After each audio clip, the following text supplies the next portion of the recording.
Hello, hello, hello, mic check.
The Honorable Minister has already arrived at Garware Club gates. Any moment he'll be coming here.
Now our Honorable Chief Guest has arrived, so we can start this Reform Utsav 2026. Honorable Shri Arjun Meghwal, Honorable Minister of State of Law and Justice, Government of India. Honorable Justice C.V. Bharat, President Income Tax Tribunal. Dr. Milind Sathe, Honorable Advocate General of the State of Maharashtra. Shri Alok Kumar, Honorable Principal Chief Commissioner of Income Tax. Our President, Honorable Shri Satyajit Dey. My esteemed brothers and sisters, members of the Tribunal, senior officials from the Income Tax Department, office bearers of the ICI, Indian Merchant of Chamber, Bombay Chartered Accountant Society, Chamber of Tax Consultant, All India Federation of Tax Practitioners, learned faculty members of various law colleges, distinguished members of the ITAT bar, chartered accountants, registry officials, ladies and gentlemen, and most important, so today we have a lot of gathering of law students also. We shall now commence this day of celebration with our national song.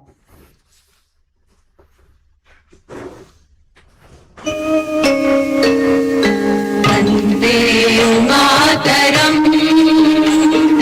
Vande Mataram, Sujalam Sufalam, Malayaj Sheetalam, Shasya Shamalam Mataram, Vande Mataram, Shubhra Jyotsnam Pulakitayamini, Punya Kusumita Drumadala Shobhini, Suhasini Sumadhura Bhashini, Sukhadam Varadam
Our civilizational ethos has always regarded the lighting of the ceremonial lamp as far more than a customary ritual. It symbolizes the triumph of the knowledge over ignorance, wisdom over uncertainty, and justice over arbitrariness. It reminds us that every meaningful endeavor must begin with enlightenment, guided by the truth, humility, and collective purpose. May I now invite our honorable chief guests and dignitaries on the dais for the lighting of the lamp.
On behalf of the Income Tax Appellate Tribunal, it's my privilege and an honor to extend the most cordial and heartfelt welcome to all our distinguished guests who have graciously joined us this evening.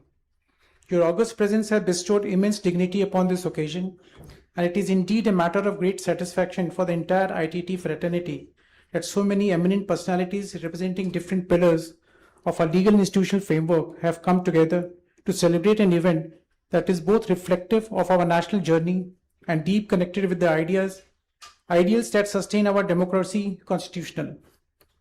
This evening also forms part of the national observance of Reforms Utsav 2026, as suggested by our Honorable Minister, commemorating a decade of significant reforms that have shaped India's continuing journey of governance, institutional development, and nation building.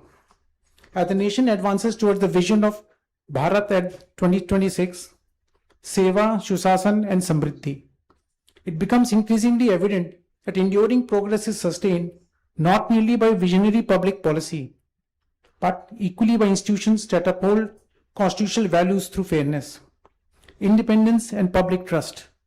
It is in this broader intellectual context that today's program derives its true significance.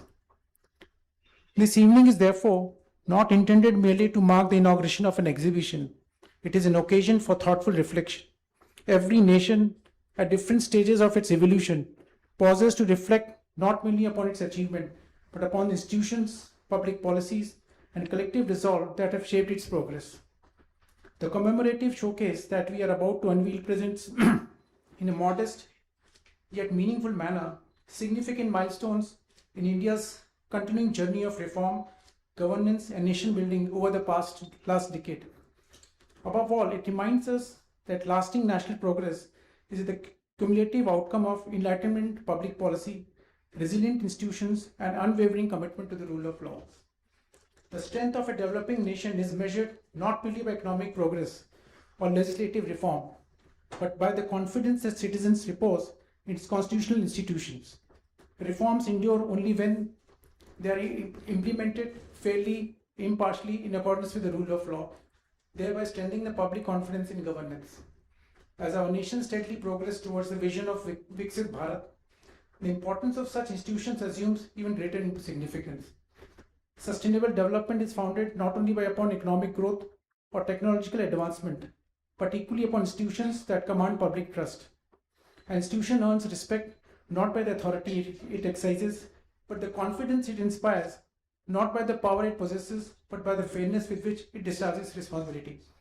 The ITAT has been privileged to uphold these ideals since its inception, and therefore both appropriate and meaningful that this institution should host an exhibition celebrating India's continuing journey of reform, good governance, and national development. May I now invite our Honorable President, Justice C.V. Bharat, to deliver the welcome address.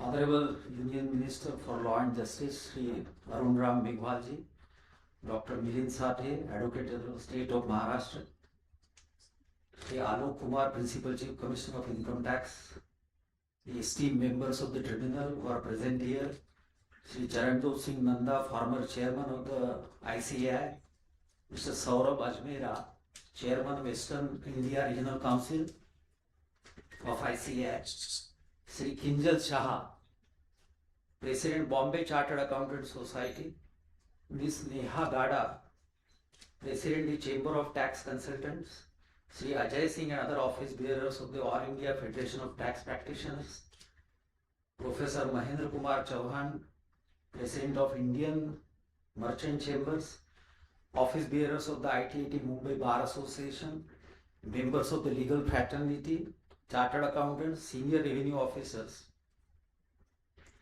Dr. Asmita Vaidya, Principal Government Law College, Dr. Vaishali Guru, Principal Advocate Bahasaheb Apte College of Law, Dr. Nambiar, Principal of MCT College of Law, faculty members from the Praveen Gandhi College of Law and other law colleges, most importantly the law students who are present here, ladies and gentlemen, a very good evening to all of you.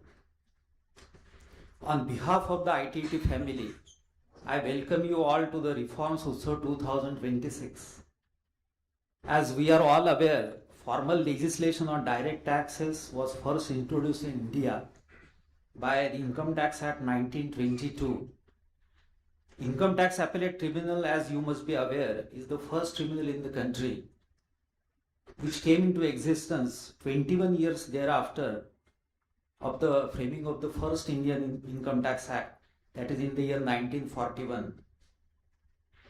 The tribunal has completed 85 years of its existence, marking its exemplary service to the cause of dispensation of justice in the area of direct taxes. During the last more than 8 decades, the tribunal has witnessed a sea change on the legal and economic front, leading to a significant challenge in dealing with complex issues presented by globalization on one hand and the interdependence of the world economies on the other. The strides which the country is making in the world economic order is bound to put greater responsibility on the tribunal in the coming days. The matters involving international taxation and transfer pricing are a testimony to this change. The tribunal faced its first revamp of the direct tax laws in 1961 when the Income Tax Act 1961 was enacted. The tribunal has witnessed yet another watershed movement recently when the Income Tax Act 2025 came into force on 1st April 2026. This shows a concerted and determined effort by the government and the central legislature to bring about significant reforms in the legal field, apart from other fields as well. The reform started with the repeal of more than 1500 obsolete acts of the colonial era, which had lost significance. I was a part of the national conference hosted by the Ministry of Law and Justice on the occasion of the enactment of the 3 new criminal acts, namely the Bharatiya Nyaya Sanhita, Bharatiya Nagrik Suraksha Sanhita, and Bharatiya Saksha Adhiniyam, replacing the age-old Indian Penal Code, Criminal Procedure Code, and the Indian Evidence Act. The conference was held in Mumbai on 30th of June 2024 and was graced by the presence of the Honorable Law Minister Mr. Arjun Meghwal ji. The revamp of the three laws not only is aimed at simplifying the legal provisions and weeding out the obsolete ones, it also demonstrates a change of the attitude and the mentality of the government, which is to govern than to rule. For instance, the word penal in the Indian Penal Code has been replaced with nyaya, which signifies imparting justice, being stressed, than to penalize or punish a subject. The recent enactment of the Income Tax Act 2025 is yet another milestone in order to simplify the tax laws so as to make it intelligible, transparent, and certain, which are by far the essential requisites of any legal provisions. Here also there is a clear shift from casting suspicion on the taxpayer to a regime of faith, emphasizing that the assessment proceedings are no longer adversarial in nature. The simplification of the tax laws brings about the ease of living for the small individual taxpayers and ease of doing business for the corporates and the multinational companies.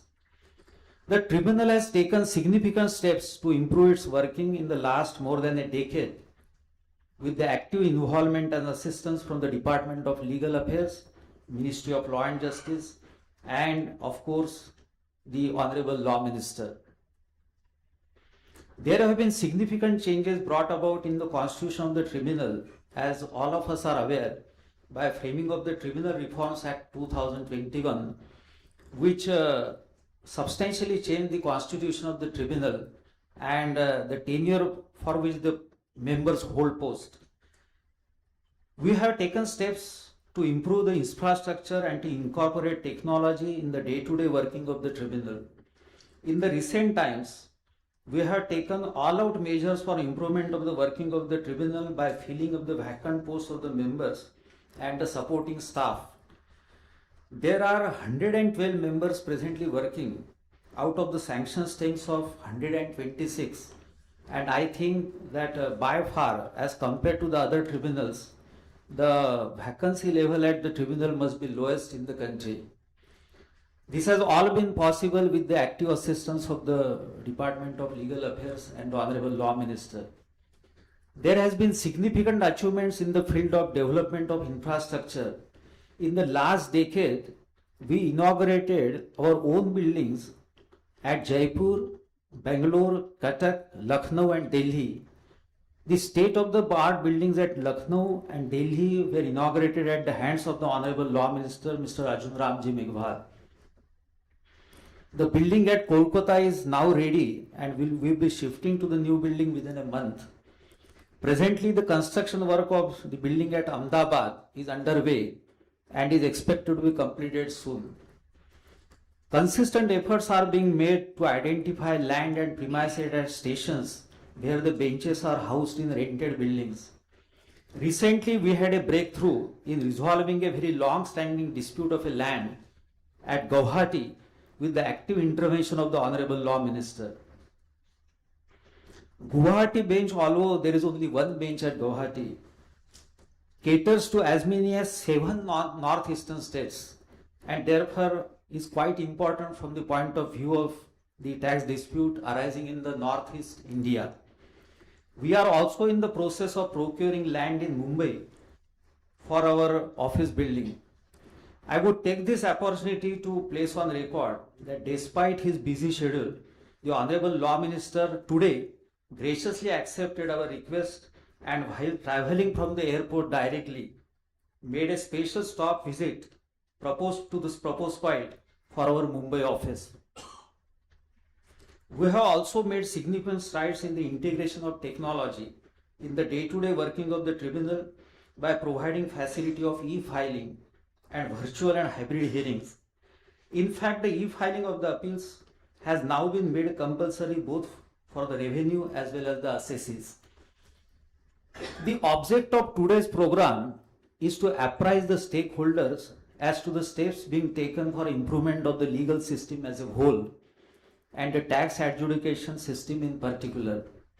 This is important as the faith of the general public and the litigants in the administration of justice is the very foundation of the concept of rule of law. This time the Honorable Law Minister was insistent on involving the law students and a cross section of the society including doctors and others who are a real future of the profession. Taxation laws have not been included, have now been included in the curriculum of the degree courses in law colleges, and therefore it was all the more necessary that they are also called here in a program of this nature. Let me inform the law students who are special invitees today that in the coming days there are very good opportunities in the legal field. I would only venture to give an unsolicited advice to the young law students, and which is to work hard and have patience in the legal field. So a special welcome to all the young law students who are present today. I take this opportunity to request all the stakeholders for their continued support and cooperation in future. I do not propose to stand between you and the keynote speakers for long. I am grateful to the Honorable Law Minister, Mr. Arjun Meghwal ji, Dr. Milind Sathe, Advocate General of Maharashtra, and all other dignitaries on and off the dais for having accepted our request to grace the occasion. Thank you.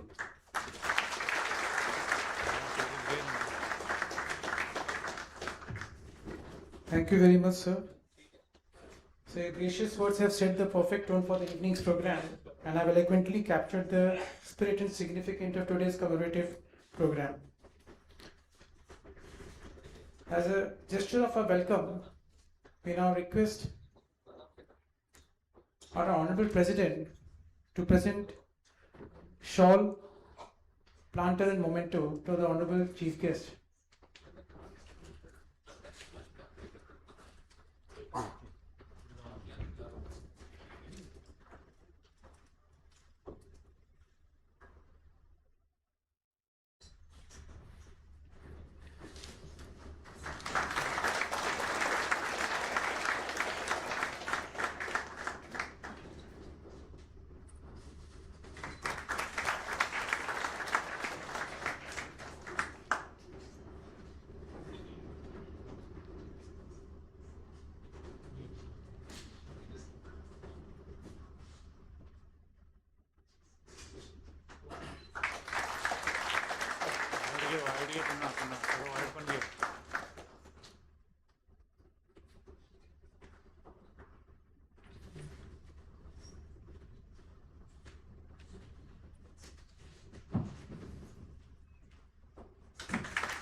Now I'll request our Honorable Vice President Mumbai Zone, Sri Sagjit Day, to do the honors for our guest of honor, Advocate General Shri Milind Sathe.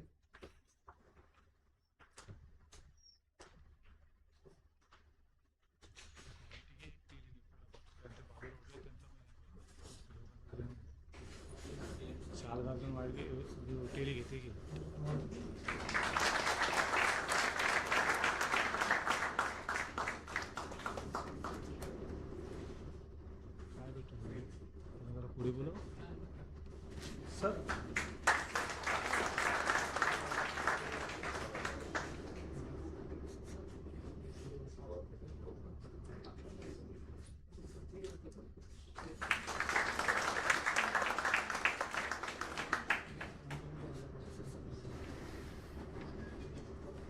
Now request our senior judicial member, Sri C.N. Prasad ji, to do the honors for our guest of honor, Honorable Principal Chief Commissioner Income Tax.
Ladies and gentlemen, today we have with us our guest of honor, Dr. Milind Sathe, Advocate General of State of Maharashtra. Dr. Milind Sathe began his legal career in 1982 and was designated as senior advocate by the Bombay High Court in 2005. After more than 2 decades of practice, throughout his career he has been on a wide range of significant cases, including public interest litigations and legal aid matters, and also served as amicus curiae. Beyond his legal practice, Sathe was acted as a senior counsel for the state of Maharashtra, Municipal Corporation of Greater Mumbai, various other municipal bodies and public sector entities. Moreover, he held the position of President of Bombay Bar Association for 7 years, from 2014 to 2021. He was appointed as Advocate General of Maharashtra on 8 December 2025. We now have the honor of inviting Dr. Milind Sathe to kindly address the gathering with his enlightening words.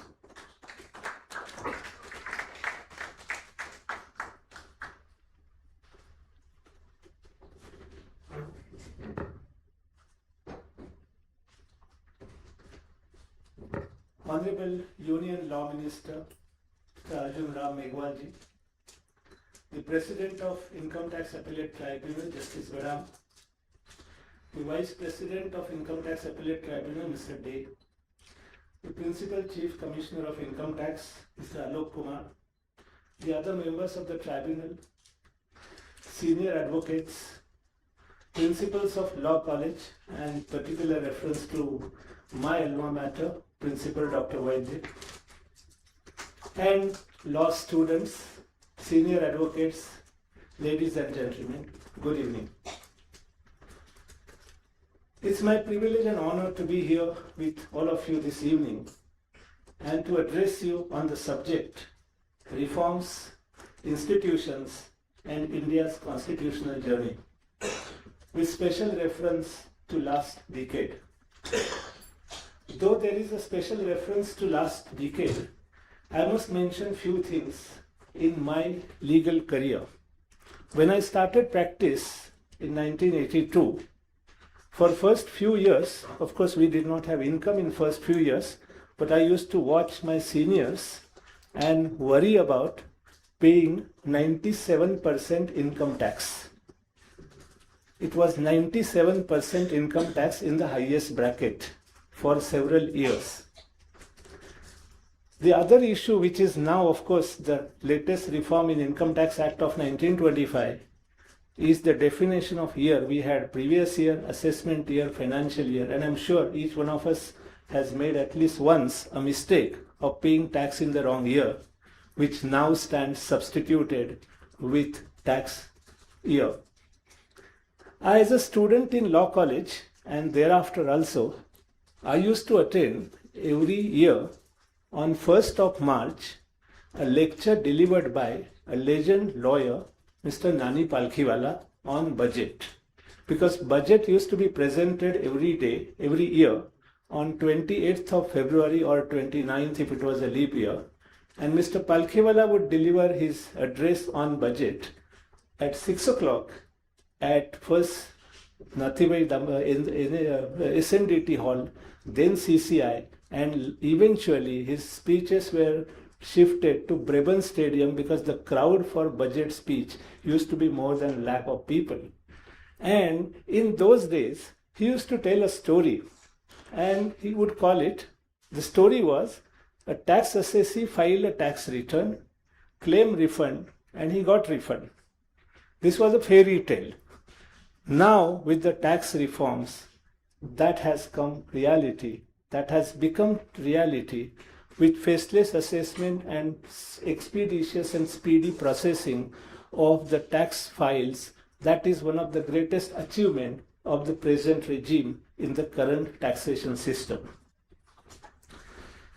When I talk about the issue of reforms, I'm going to divide the topic into various subtopics like reforms, Viksit Bharat, which is a new concept which we evolve and we are going to target it towards our goal of 2047.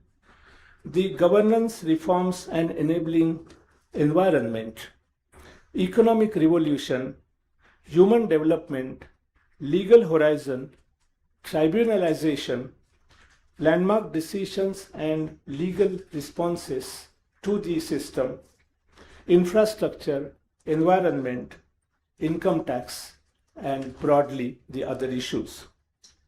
When we speak of reforms, our minds naturally turn towards new legislations, policy initiatives, ambitions, infrastructures, and other economic incentives. The true measure of any reform is not merely the number of laws enacted or the schemes introduced. A reform acquires a status of and real meaning only when it is simplified the life of ordinary citizens, strengthens public institutions, and inspires confidence in the fairness and effectiveness of governance. Objective of reform, therefore, is to achieve goals of our nation enshrined in the preamble of our Constitution. And those goals basically are to secure justice, social, economic, and political, liberty of thought, expression, and worship, and equality of status and of opportunity, to achieve the goal of securing the fraternity amongst all its citizens. The objectives of the state are enshrined in Part 4 of our Constitution, that is, Directive Principles of State Policy. There are equally fundamental duties cast upon the citizens under Chapter 4A, under Article 51A. Possibly most of you as lawyers would know that this Chapter 4A was introduced in the Constitution by 42nd Amendment in 1976 after the Swarn Singh Committee. And those fundamental duties is a part of assimilating the citizens in the nation building process. Article 51AJ, which is one of the fundamental duties, requires every citizen to strive towards excellence in all spheres of individual and collective activity so that the nation constantly rises to the highest levels of an endeavor and achievement. Excellence in this constitutional sense is not confined to personal advancement. It is a collective national responsibility that calls upon citizens and institutions alike to continuously improve standards, encourage innovation, and contribute meaningfully to the progress of the country. Governance, after all, is not an end, but it is an instrument for progress and nation building and successful human life. A successful reform, therefore, transforms government from being procedure-centric to citizen-centric and humane approach, being transparent, fair, and rational for the system, for the people of India. The greatest dividend we achieve or we obtain from reform is not merely economic growth, but is a public trust which the public reposes in the governance and the government. We have set ourselves the goal of Viksit Bharat by 2047. That is India's ambition, Government of India's ambition, and ambition of people. That is a national agenda for transforming our country into fully developed nation by 2047 to coincide with our 100th year of independence, which we attained on 15th August 1947. The overarching goal, as set out in the official document, is to elevate India into 30 to 40 trillion economy with an estimated per capita income of $15,000 to $18,000. The strategy is driven by four pillars: Yuva, that is youth; Garib, that is poor; Mahila, that is women; and Annadata, that is the farmer who is feeding all of us. These are the four pillars of the mission Viksit Bharat by 2047.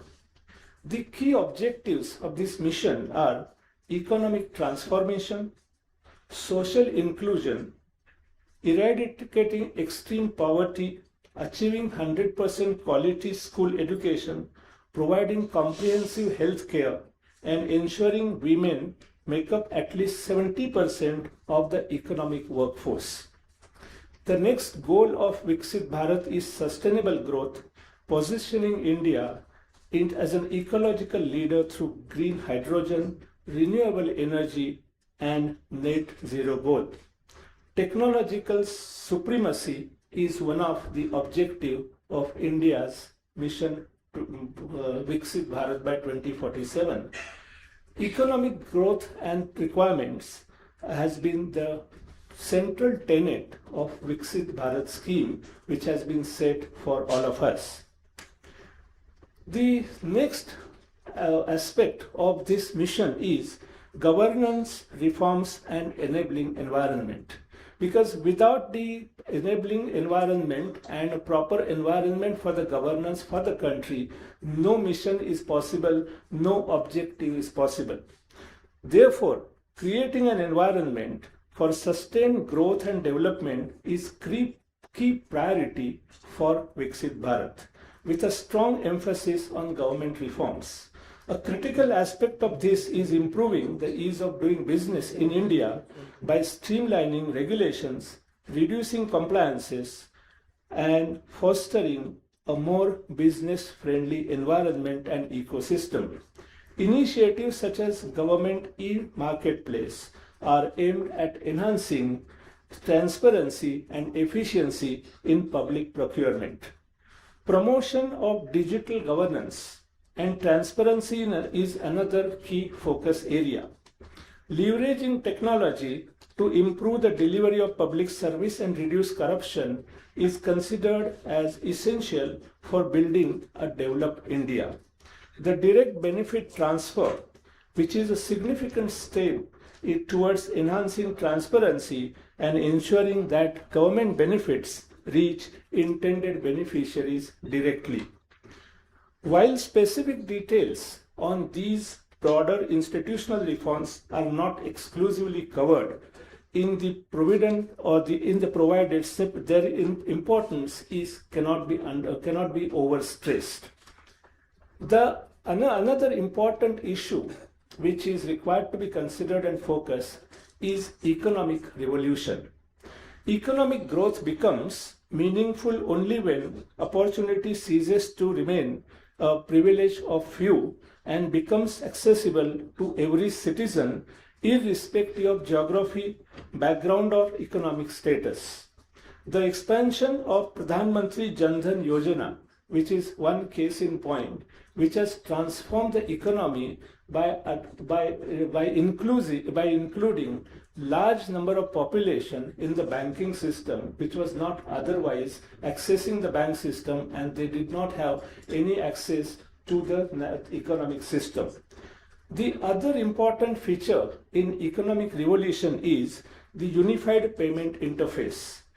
This, of course, was evolved during COVID, and because it became almost like a necessary evil.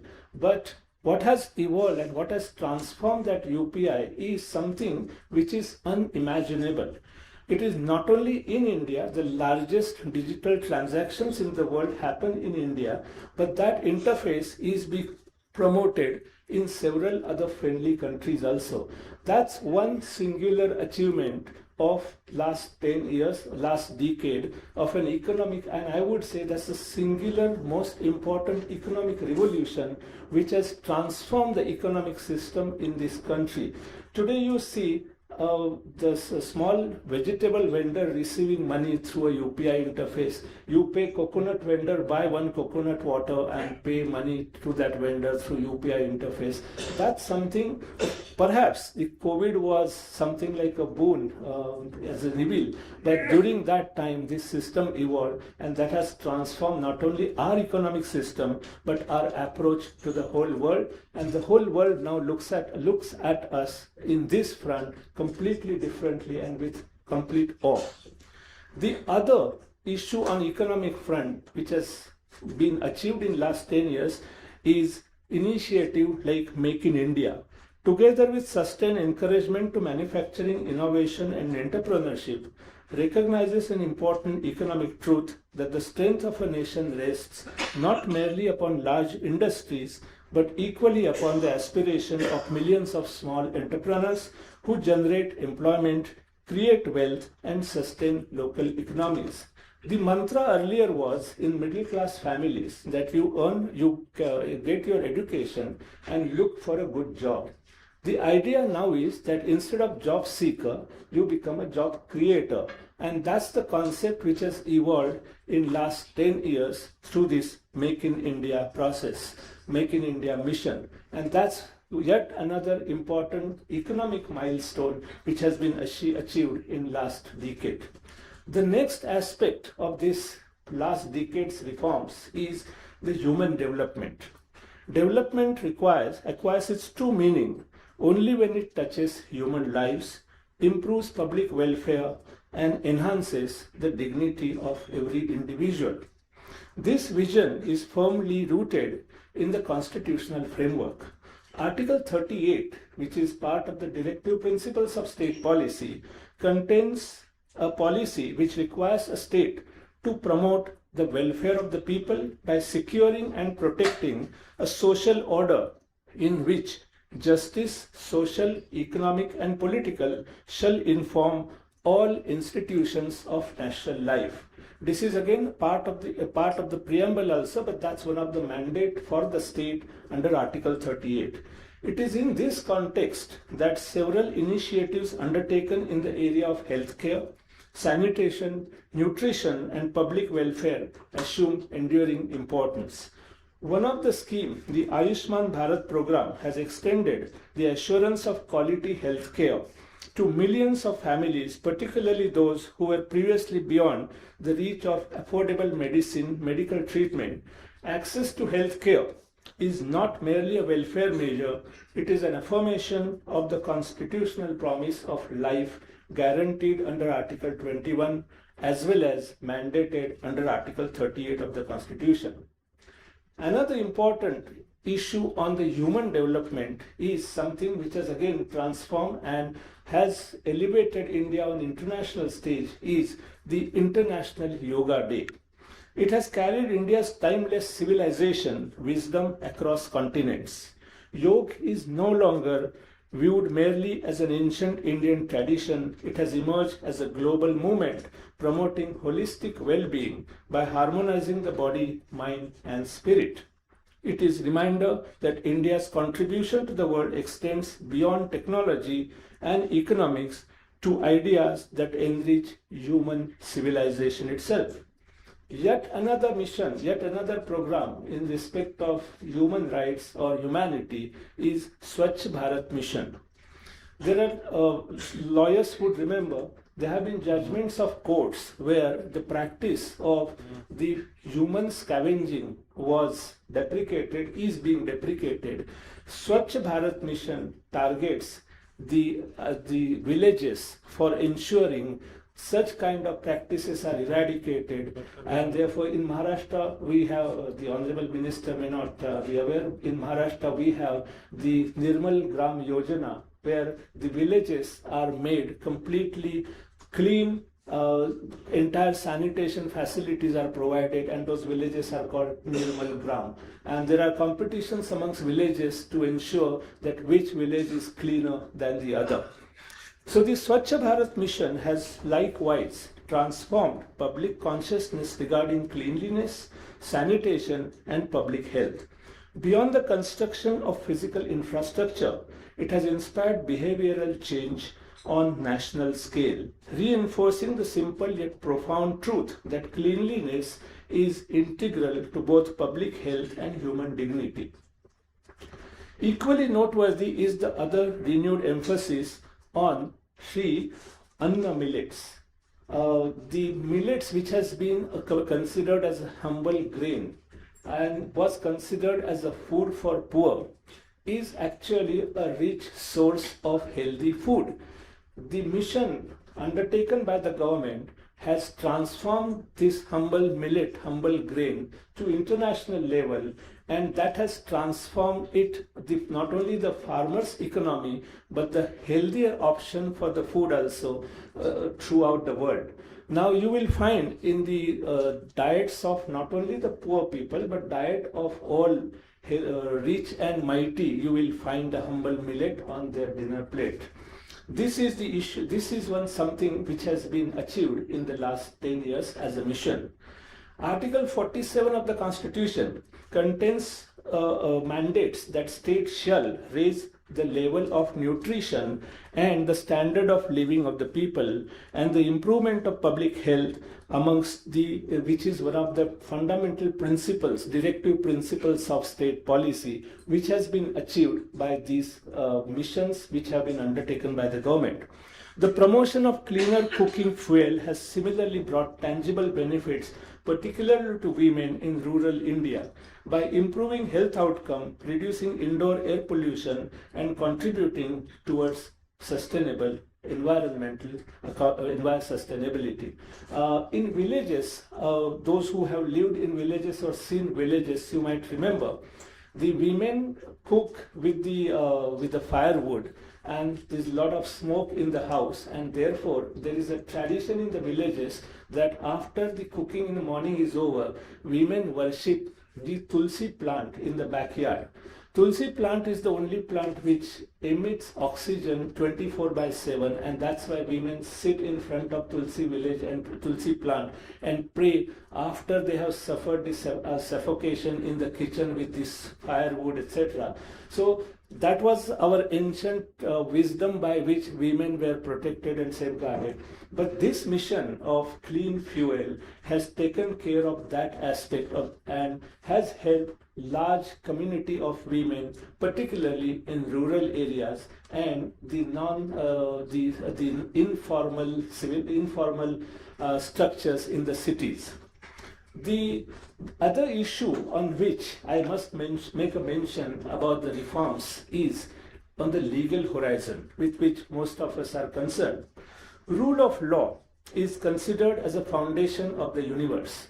The motto of Supreme Court of India is Dharmo Vishwasya Jagata Pratishtha, which means the rule of law. Dharma is not religion, Dharma is rule of law, is the foundation of the universe. That's the motto of our Supreme Court, and that's the legal foundation on which our Constitution is based. The Supreme Court, in decision in case of Kalpana Mehta, has quoted what rule of law ought to be and should mean in our country, and I quote, "The current view on the doctrine of separation of powers also seeks to incorporate mutual supervision, interdependence and coordination, because the ultimate aim of the different branches of government through their distinct function is to ensure good governance and to serve public interest, which is essential in the background of growing social and economic interest in a welfare state governed by rule of law." The Constitution of India, which is our organic document on which our nation state was born, continues to function and thrive. On the functioning of the nation state, on this aspect, Dr. Rajendra Prasad, who was the chairperson of the drafting committee of the Constituent Assembly between 1946 and 1949, on the day of adoption of the Constitution, he emphasized the importance of rule of law, and he said in the closing address in the Constituent Assembly, and I quote, "Whatever the Constitution may or may not provide, the welfare of the country will depend upon the way in which the country is administered. That will depend upon the men who administer it. If the people who are elected are capable and men of character and integrity, they would be able to make the best even of a defective constitution. If they are lacking in these, the constitution cannot help the country. After all, constitution like machines is a lifeless thing. It acquires life because of the men who control it and operate it, and India needs today nothing more than a set of honest men who will have the interest of the country before them. It requires men of strong character, men of vision, men who will not sacrifice the interest of the country at large for the sake of smaller groups and areas, and who will rise over the prejudices which are born of these differences. We can only hope that the country will throw up such men in abundance, and we can say with economic gratitude that we do see such men governing the country, and therefore this was the vision which was emphasized by Shri Rajendra Prasad, who was the chairperson of the drafting committee, and that was the concept of rule of law, which I think we have been able to substantially achieve through the vision of our founding fathers of our constitution. Yet another aspect I must mention, that is about tribunalization. As Justice Bharat mentioned, the Income Tax Appellate Tribunal was established in 1949, which was the first tribunal to be established in the country. After we have land tribunal, the revenue tribunal deciding the land disputes, etc., cooperative tribunal deciding the cooperative disputes, etc. So the concept of tribunal has been there. It has been there not only in our country but even in Western civilizations like United Kingdom and France. In fact, the tribunal originated in France in the 14th century. But those tribunals were different. So we have these tribunals. The Income Tax Appellate Tribunal has the distinction, and I must mention that because we are at the function of Income Tax Appellate Tribunal, several judges, I have seen several judges saying that Income Tax Appellate Tribunal is the best thing which has happened to our country, and the sole credit for that goes that this tribunal is not under its parent ministry, but it is under the aegis of Ministry of Law and Justice. And that's the single most important reason for the eternal success of Income Tax Appellate Tribunal, and that has been acknowledged by large number of judgments in the court, that this is the tribunal which has been functioning so exceptionally well because it is administered not by its parent ministry but by Ministry of Law and Justice. In 1976, when 42nd Amendment, the most famous or infamous amendment which was brought in during emergency, one of the amendment which was made to the Constitution was introduction of Articles 323A and 323B. They provided for creation of tribunals, and the tribunals were created. The first tribunal which was created under Article 323A was the Central Administrative Tribunals, the Administrative Tribunal for deciding the service disputes between the employees of the state and the state. So those tribunals were established, and thereafter there has been a spate of tribunals on variety of subjects, the Green Tribunal, and under every conceivable law there are tribunals.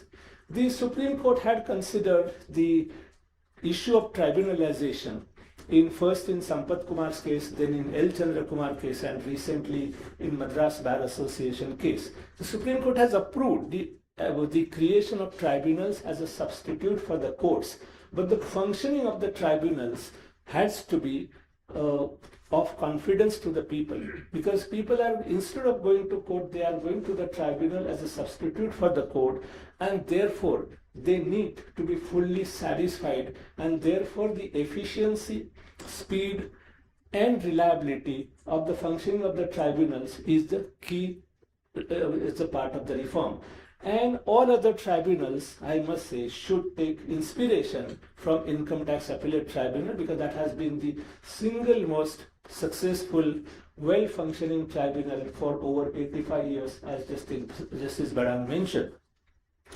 Some of the legal decisions which have come in the last 10 years, credit goes to the system, credit goes to the government, credit goes to the the efficiency with which the decisions have been rendered, including to the court.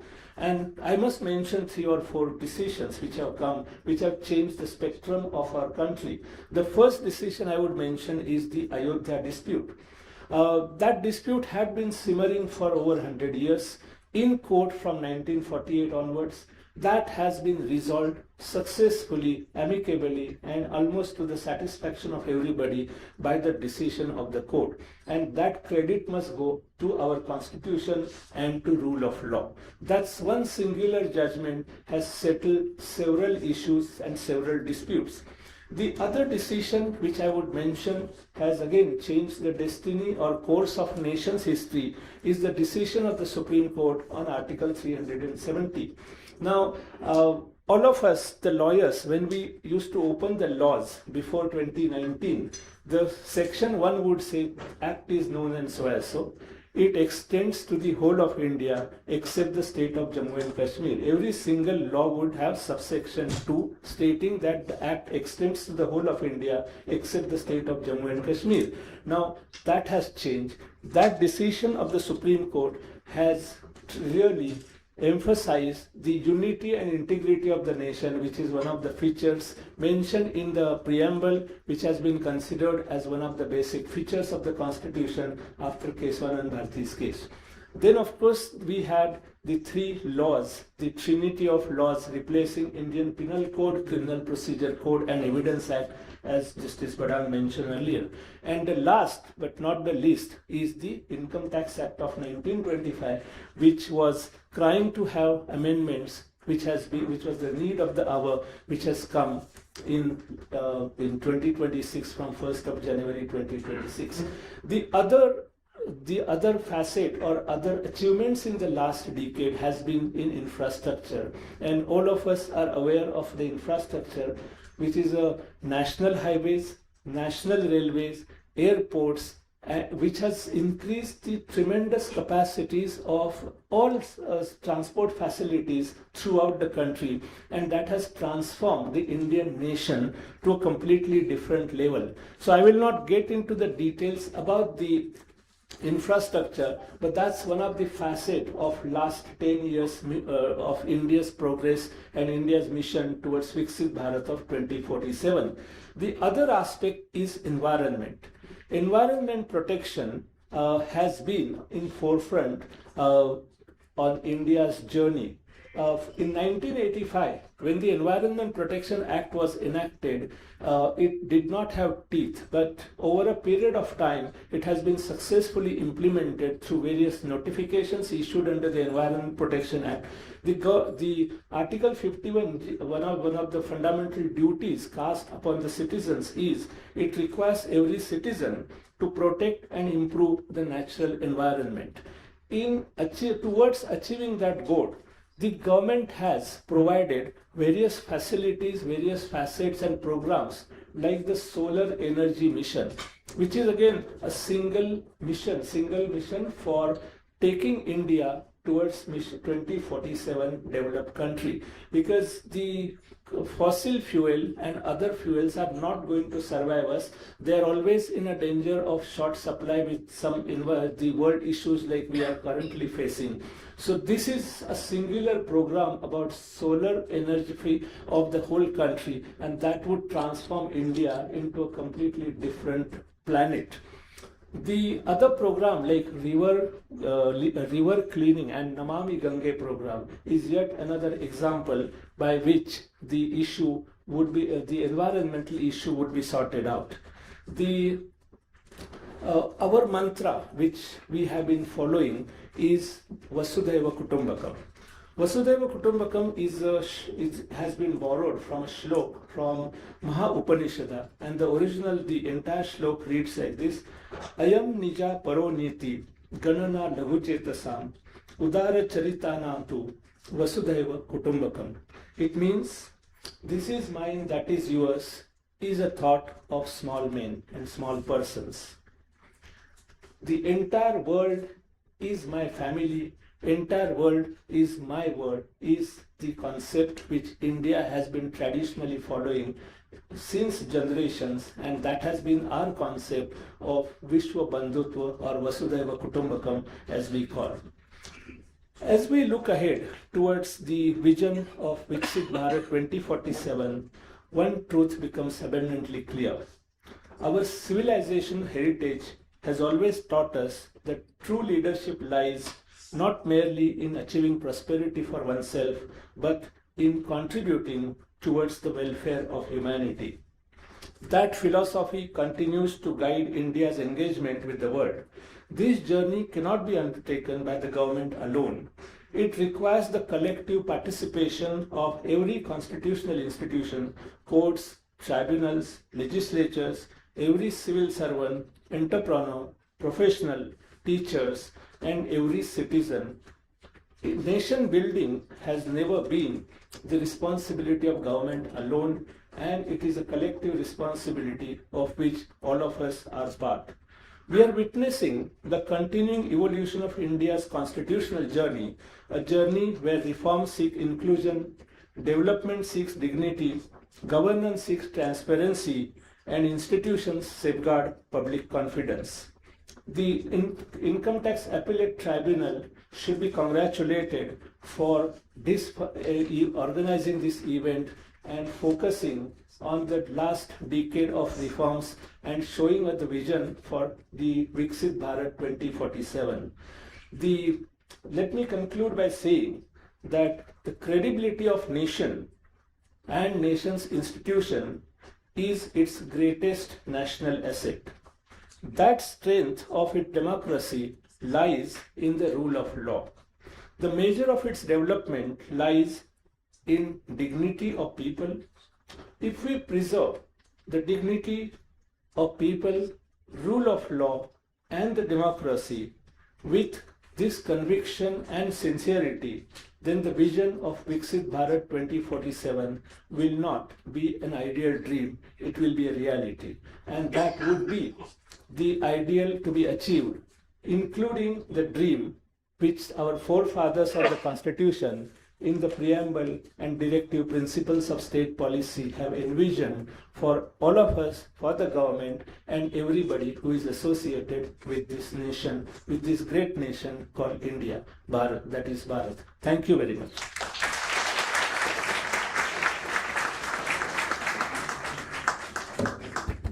Thank you, sir. Your address has really enriched this evening by placing discussion on reforms with larger framework of constitutional governance. Sir, various organizations, institutions have come up, they wanted to felicitate you. So, just call upon ICI former Chairman Shri Charanjot Singh Nanda, ICI Chairman WARC Shri Saurabh Ajmera, and Central Council Member Shri Vishnu Agrawal.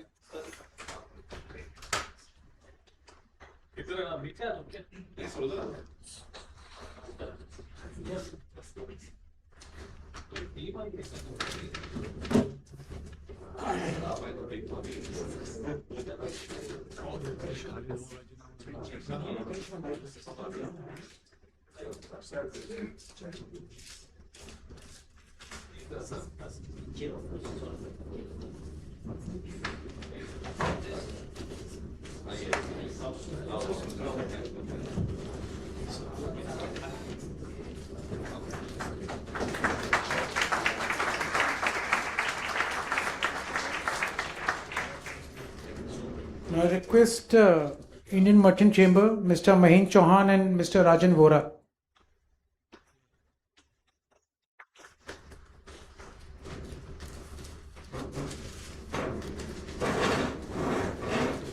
या साईडला इकडे हलून बघा दोन्ही सोबत राहा म्हणजे एक साईडला नजर येईल त्यांची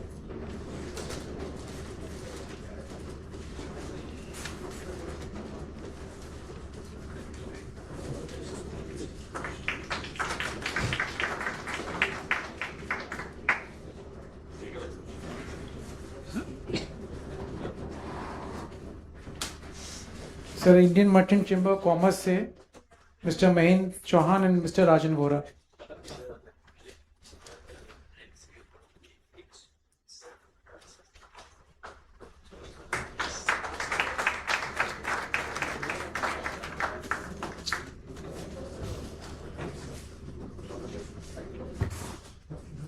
From Chamber of Tax Consultants, we have a President, Ms. Neha Gada, and Ms. Karishma Pattarfekar.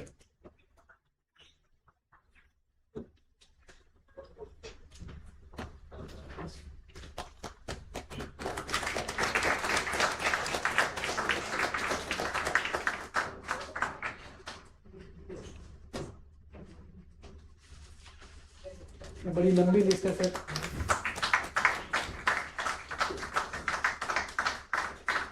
Followed by All India Federation of Tax Practitioners, Shri Shashi Bekal, Shri Ajay R. Singh, and Shri Rahul Hakani.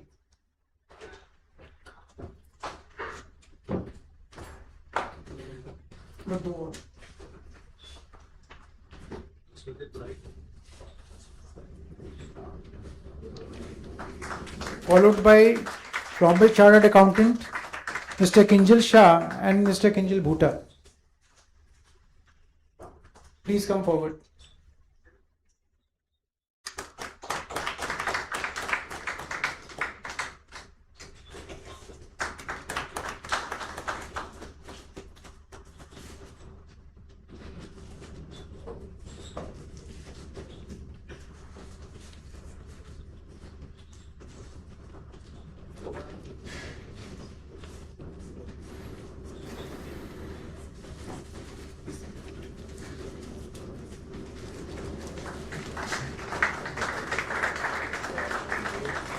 Now from ITAT Bar Association Mumbai, we have Shri Nitesh Joshi, Vice President, Shri Ajay Singh, Vice President, Shri Rahul Hakani, Joint Secretary.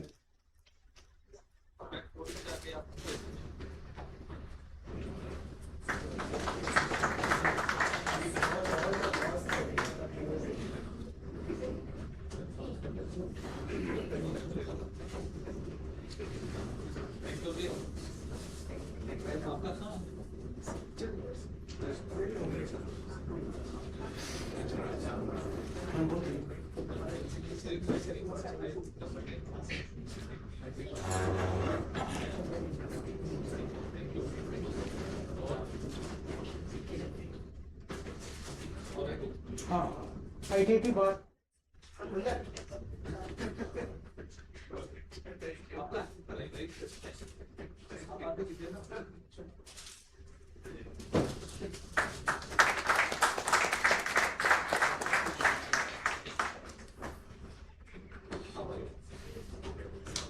सही बार ITAT बार मुंबई के हैं sir.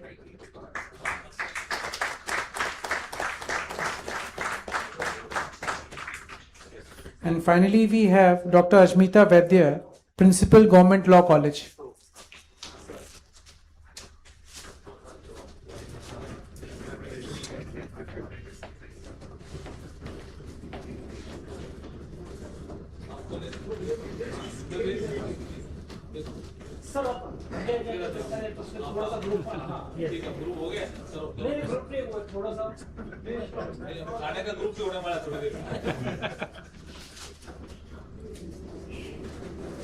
Sir, look. One second, hold. Thank you. Thank you.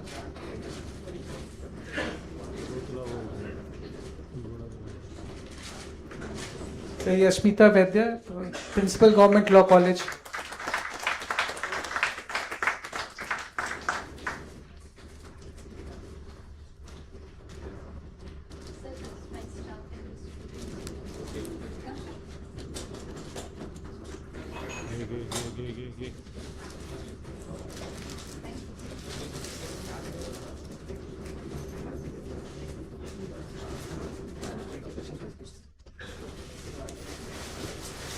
चल फटी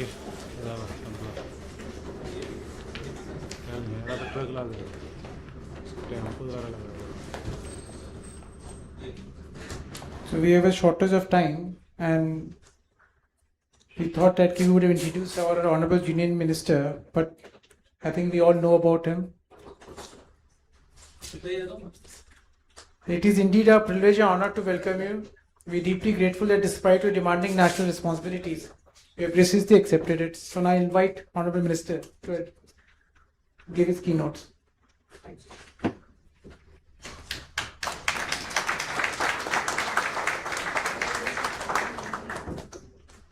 सबको नमस्कार. मैं भाषण कम दूंगा, आपसे बात ज्यादा करूंगा। आप तैयार हो क्या? क्योंकि स्टूडेंट बैठे हैं, वो भारत का भविष्य है। मैं सोच रहा था आपसे बात करने का अवसर मिलेगा। आप रेडी हो तब तो करूं, नहीं तो फिर छोड़ू। करना है? रेडी हो क्या? हाँ, पीछे से तो आवाज आई है, बीच में से नहीं आ पाई है, क्या बात है? देखिए, ये इनकम टैक्स अपीलेट ट्रिब्यूनल द्वारा आज एक कार्यक्रम आयोजित किया गया। उसका नाम है रिफॉर्म उत्सव 2026 की जो रिफॉर्म हुए हैं अब तक, उसका हम फेस्टिवल मनाने के लिए यहाँ इकट्ठे हुए हैं। सबसे बड़ा रिफॉर्म इनकम टैक्स एक्ट 1961, जिसको हमने 2025 में पार्लियामेंट से पास किया और 1 अप्रैल 2026 से लागू हो गए ना। तो वो सबसे बड़ा रिफॉर्म कहलाता है। इसलिए और भी कई चीजें सब आ गई। विषय मेरे ख्याल में बहुत अच्छी तरह से रखा है सबने। इस अवसर पर हमारे प्रेसिडेंट ITAT जस्टिस श्री भदन साहब और हमारे डॉक्टर मिलिंद साठे साहब, जो एडवोकेट जनरल हैं स्टेट ऑफ महाराष्ट्र के, उन्होंने संविधान और उसकी जो अनुच्छेद है उनको लेकर के आपको सारा समझाने की कोशिश की कि जो स्कीमें आई। हमारे आलोक कुमार जी PCCIT, और मंच पे हमारे vice president Mumbai zone day साहब, सभी हमारे ITAT के मेंबर, हमारे CA फ्रेटर्निटी के नंदा साहब के साथ पूरी टीम आई है। हमारे जानकारी में आया है कि प्रिंसिपल्स ऑफ लॉ कॉलेजेस भी काफी संख्या में हैं, उनका भी स्वागत है यहाँ। और लॉ स्टूडेंट भी हैं। बार काउंसिल ऑफ इंडिया से कोई नहीं है क्या? तो यहाँ एक मेंबर है, होता तो है, चेयरमैन भी होता है महाराष्ट्र में। एजी साहब को ध्यान होगा सर, है ना? आप ही हो गया, चलो ठीक है। तो आप बार काउंसिल ऑफ, ताली बजा तो डबल करो आप। साठे साहब के लिए डबल करो। थोड़ा वातावरण भी थोड़ा हल्का हुआ ना, ठीक हुआ ना भाई? अब आप तैयार हो कि नहीं हो? शुरू कर रहा हूं। देखिए, जो अभी तक भाषण में आया ना, जो बदंग साहब ने बोला है, साठे साहब ने बोला है, उसी में से मैंने भाषण के कुछ पॉइंट निकाले हैं, तो आपसे शुरू करता हूं। एक विषय आया न्यू क्रिमिनल जस्टिस सिस्टम का। यह बड़ा रिफॉर्म है, इसमें कोई शक नहीं है। लेकिन आपको ध्यान है 1757 में इस देश में क्या हुआ था? किसी को ध्यान भाई? 1757 में इस देश में क्या हुआ? किसी को ध्यान? प्लासी का युद्ध हुआ। बिल्कुल ठीक है साहब। फिर क्या हुआ? बड़ी घटना है हमारे देश के इतिहास की। 1757 बड़ी घटना है। हाँ, सिराजुद्दौला युद्ध हार गए थे, आपको तो अवार्ड देना पड़ रहा है। क्या हुआ? हाँ, हार गए थे ना, तो यही तो मैं कह रहा हूं, अवार्ड देना पड़ेगा। और हराया गया? हाँ, इधर वो कह रहे हैं हराया गया। आप भी बैठेंगे क्या? बैठ तो ठीक रहेगा, ये तो अच्छा भाग ले रहे हैं, सीनियर लोग हैं सब। लेकिन जो भी हुआ, क्या परिस्थितियां रही होगी, लेकिन बंगाल, बिहार और उड़ीसा का रेवेन्यू राइट्स अंग्रेजों को मिल गया। और जैसे ही रेवेन्यू राइट्स मिले, अंग्रेज यहां स्थापित होने लग गए। ये बड़ी घटना है भारत के इतिहास की।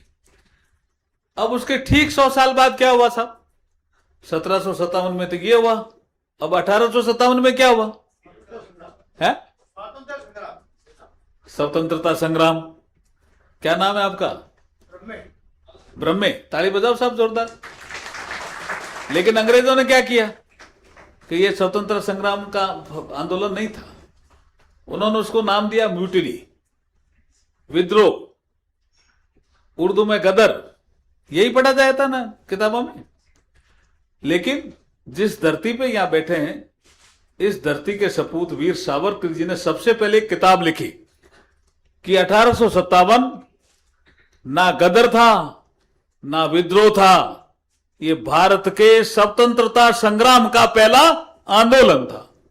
ब्रह्मे के लिए ताली बजा दो, ब्रह्म साहब के लिए जोरदार बोले ना। अब ये आंदोलन था तो क्या हुआ, अंग्रेज डर गए। ये हुआ क्यों था पता है? एक कानून आया था कि अगर कोई राजा जिसके संतान नहीं है तो वो गोद नहीं ले सकता।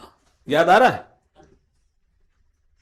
उन्होंने कहा भी गोद लेने की हमारी प्रथा है, हिंदुओं ने भी कहा हमारी प्रथा है, मुसलमानों ने भी कहा हम ले सकते हैं गोद, क्या दिक्कत है? ये कानून ऐसा क्यों ला सकते हैं?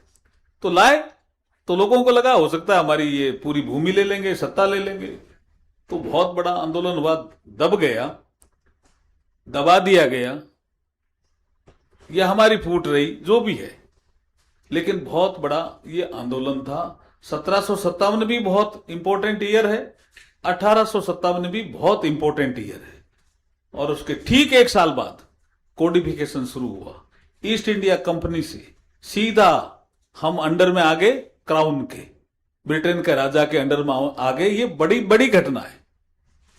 यूनियन जैक के अंडर में हम आ गए, उससे पहले नहीं थे। जैसे ही हम आए 1858 के एक्ट के द्वारा हमारा कोडिफिकेशन शुरू हुआ। कोडिफिकेशन में ही आईपीसी है, उसी में ही सीआरपीसी है, उसी में ही इंडियन एविडेंस एक्ट है।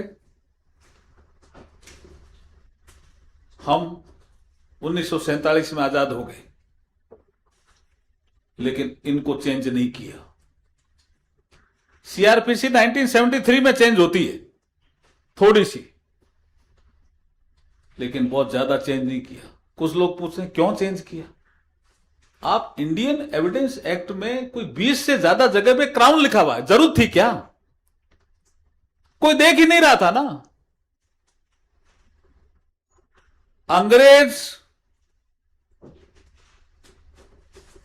दंड संहिता इसलिए लेकर आए कि उनको भारतीय नागरिकों को दंड देना था। नरेंद्र मोदी न्याय संहिता इसके लेकर के आए, भारतीय नागरिकों को नरेंद्र मोदी जी को न्याय देना है। यह कंसेप्ट आपको समझना पड़ेगा। अब तक मेरी बात समझ में आ रही है ना आपके? 1757 समझ में आया? मैं बीच बीच में पूछता रहूंगा भाई। हाँ, कोई मोबाइल देख रहा है, मोबाइल नहीं देखना दूंगा, अभी मैं मंत्री की ज्यादा टीचर हूं। हाँ, कोई पीछे देख रहा है मोबाइल, मेरी तरफ भी देखना पड़ेगा आपको। मेरी सूरत ठीक लगे तो ठीक है, नहीं लगे तो ठीक है, देखना मेरी तरफ ही है। 1757 समझ में आया? बहुत इंपॉर्टेंट ईयर था। 1857 समझ में आया? बहुत इंपॉर्टेंट ईयर था भारतीय इतिहास के लिए। 1947 समझ में आया? बहुत इंपॉर्टेंट ईयर था।